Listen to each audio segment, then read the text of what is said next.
Hello everyone, my name is Pat. Welcome to my channel. Today I will be doing my March TBR. So I have quite a few books that I will be taking from my February TBR and bringing over. So I'm just gonna go through them really quickly. The one I'm currently reading is 7 Days in June by Tia Williams. This is an adult romance, second chance romance, and I'm really enjoying it so far. I'm about, I want to say, a fourth of the way through. I'm loving it, but I'm pausing it, which I will get into why in a little bit. And then from my February TBR, from my TBR jar, because I didn't get to these books last month, this month what I will be doing, instead of choosing one of these, I will be choosing at least 3 and finishing them. So one that I don't currently have, and I'm probably not really going to get to, is Kiki's Delivery Service. My sister has this right now, but I also have A Diary of Blood by S.C. Gibson. This is following Dracula's Bride, and I've heard a lot of really great things about it. It's very short, so I'm probably gonna get to this. And then the first book in the, I forgot the name of the series, but this is Defy the Stars. I heard one person talk about this, and I found it so compelling and intriguing, so I bought the entire series secondhand. So this is the first book, Defy the Stars by Claudia Gray. This is YA sci-fi fantasy series. I think it's set in space. I mean, from the aesthetic and the title itself. It says for fans of Divergent, Love is Ultimate Rebellion. And then Tarnished Empire by Danielle L. Jensen. This is a prequel book from her series and very short as well. This is a fake trade exclusive edition, so it came in with a book plate. It's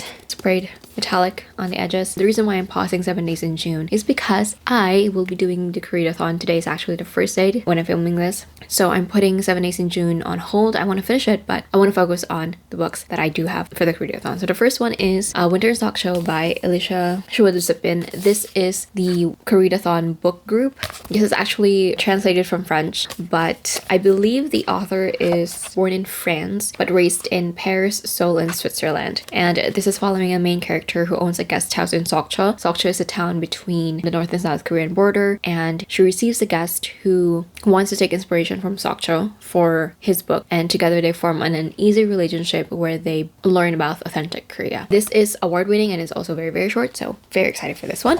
And then I have Shaka Smile by Chonyoung. This is a collection of short stories, I believe, following young women in South Korea, balancing the personal with the political. And this is also award-winning. This is a debut novel. Very excited for this one. And then I have Human Acts by Han Kang. This has been in my TBR for a while now, and I've read The Vegetarian from Han Kang and really enjoyed that one. It's psychological thriller, adult, and also very short. I think it's even shorter than this one. And I think this one is kind of political as well, might be a little historical fiction. It just says it's fiction, literary / cultural heritage / psychological.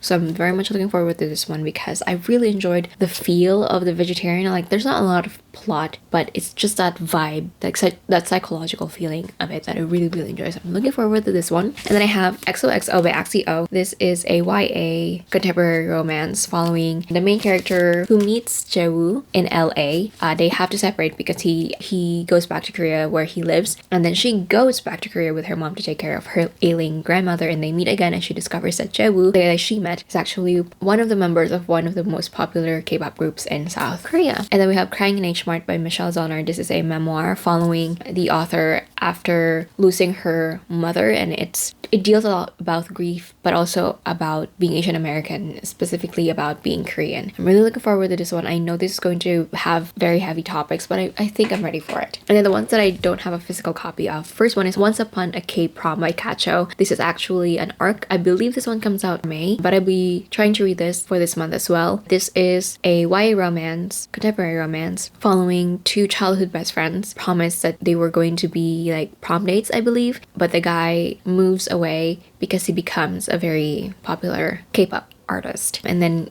I think he's trying to fulfill that promise that they had before. And then I also have The Red Palace by Junher. This is Junher's 3rd novel. I didn't enjoy her second one. I loved her first one more, but her novels have been so far about historical fiction thriller, and this one I'm very much looking forward because it is set in the palace, and so there's also palace intrigue. So I'm very much looking forward to this one. This is one of my most anticipated books of 2022. And then I also have a couple of manhwas for the readathon, which is, the first one is Dragonsitter.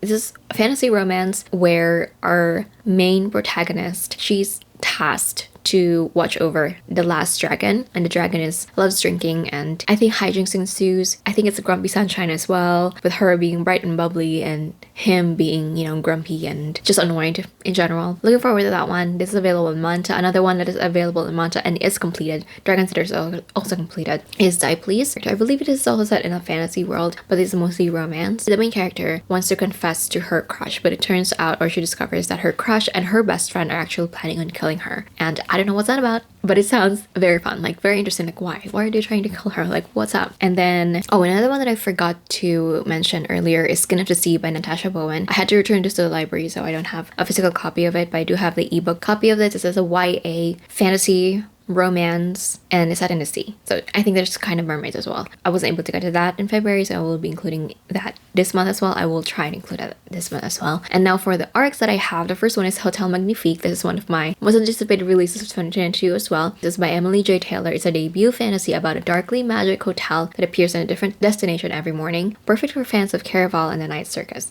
So this one is released on April 5th, and just the premise itself, a hotel that appears in a different destination every morning, I immediately thought of like the Night Circus, and I love the Night Circus, and so definitely looking forward to this one. And then the next one is You Are More Than Magic by Minda Harts. This is a non-fiction guide for girls of color to find their voice and claim space, and this one is out also on April 5th, and I requested both of them through Penguin Teen Influencer program, and I'm definitely looking forward to reading these two. Once Upon a Cape Prom comes out May 17th. So those are all the books that I will be planning on reading for March. I'm very excited. Right after this one, I will be starting Winter Xoxo, which is the first book for the Readathon, and I'm definitely looking forward to this one. So that's it for this video. Thank you so much for watching, and I will see you on the next one.